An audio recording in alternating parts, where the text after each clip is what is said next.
right, what's good, everybody? So this is part 2 of the closing arguments. I meant to do it last night. I was too tired, so I thought I'd do it today. And I was able to listen to some of the closing arguments that they had today. I'm gonna try to finish it up. Man, I slept like all day today, pretty much. Just got up a little bit to make some calls back home and do a little bit of cleaning, not much, but pick up this bank here. Before I got to get into the video, you know, we can agree to disagree about certain stuff that, you know, happened in the trial and things like that. I think that I had said some things about some charges being dropped. Okay, I made it clear in this case there. I made it clear that it was not the specific information that the courts, the FBI, the courts, and the media did not make to the public. I think many of the public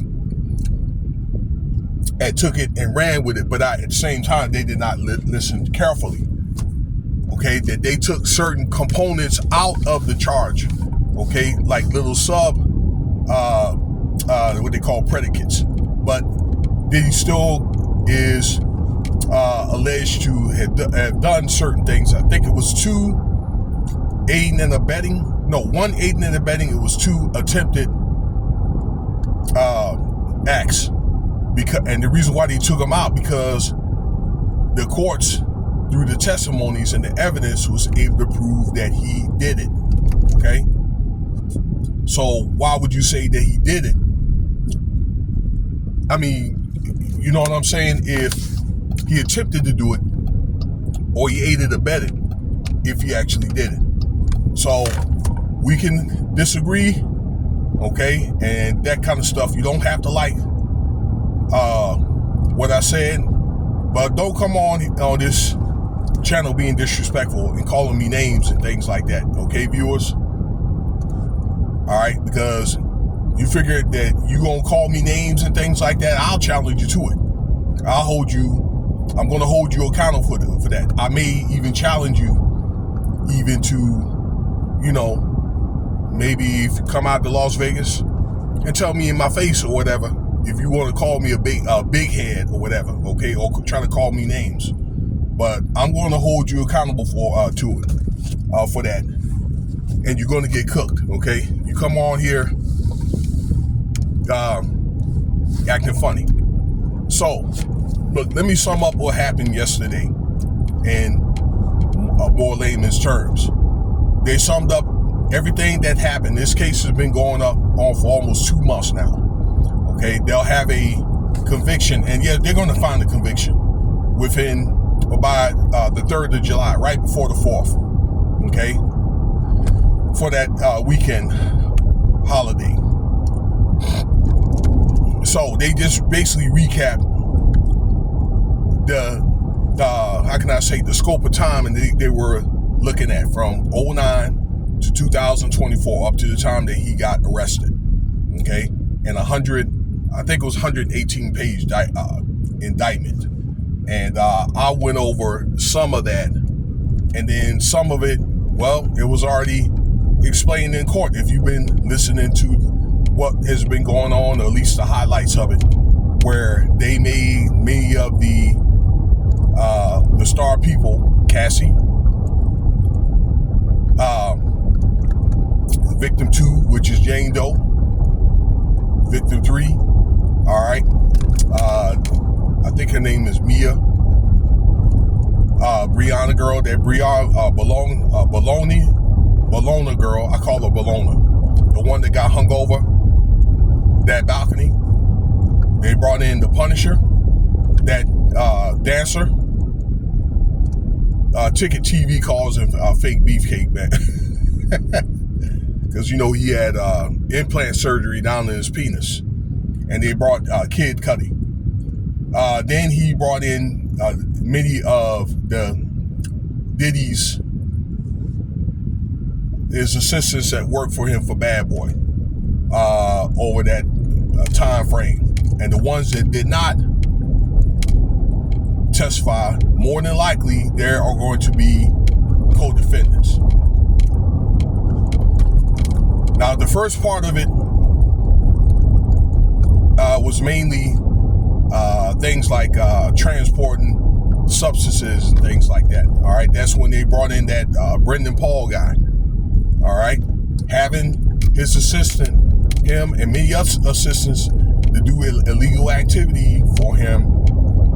Okay, mainly that buying, having that young man buying and selling, these DURGSs for these freak offs and things like that, illegal stuff too.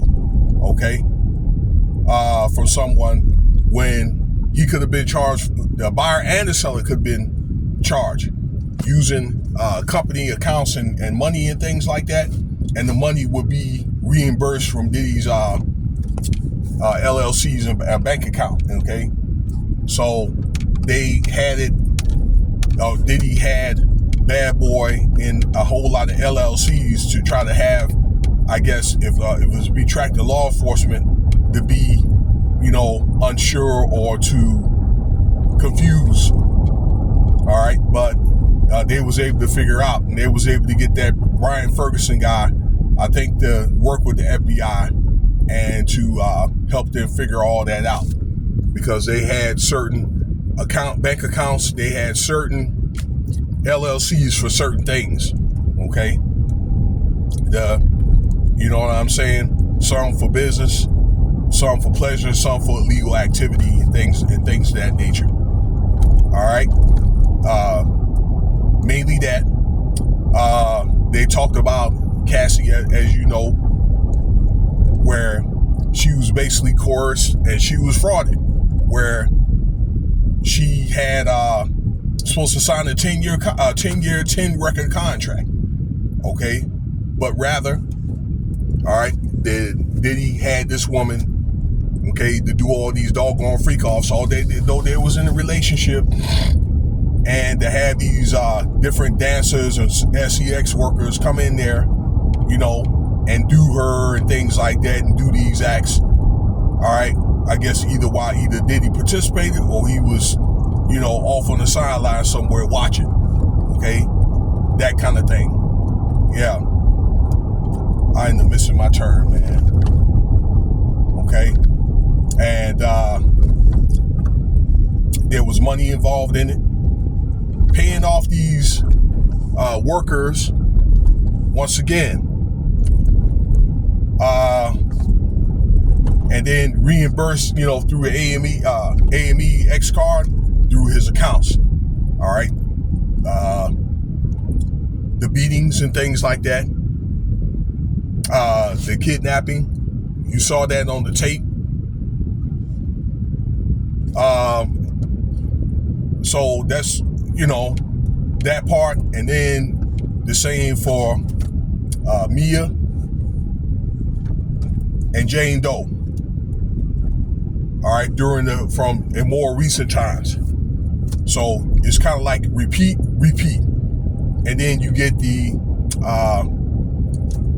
Kid Cudi thing with the attempted arson and things like the conspiracy. All right, but on more recent times, as I said, between text messages, the iCloud, social media, and things like that, then it was a lot easier for law enforcement or the FBI to put all this stuff together, because between all that, nowadays it's easier for a lot of that stuff to be tracked, should there be any criminal activity. Cash App and Zelle, things like that, with money transactions going to people and things like that, transporting across state lines. So with all that being said, Diddy has been guilty, pretty much. They're going to find Diddy guilty of all 8 of those predicates. But it's just going to be up to the judge on, how much he want to sentence Diddy and things like that, and what they want to charge him. Okay, so he's got two for sure. I'm sorry about the light. Where he's got the prostitution, solicitation, and then bringing those doggone workers across state lines. That's for sure. In closing, I want to say this. A lot of the participants in these SEX workers and things like that, they admitted, okay, that they were not perfect, but they were able to, I guess, to repent and to be able to testify and things like that, okay, for, you know, lesser time or for, for immunity, okay? But a lot of them was forced and coerced in a lot of this mess in the first place. Diddy's been doing this dirt for over like 35 years, okay? And it just got to a point where I think enough is enough. You know what I'm saying? Them folks up there, they're not going to let Diddy, the Jay-Z and things like that. Jay-Z's going to have his day too, I'm sure. Get any bigger than them. You have probably 20,000 puffs out there in the world doing the stuff that he's doing. Okay? But, you know, I guess it just got to a time where the chickens had to come home to roost. You know, real life wheat and tares acts right now. Or, you know, in the book of Matthew, wheat and tares.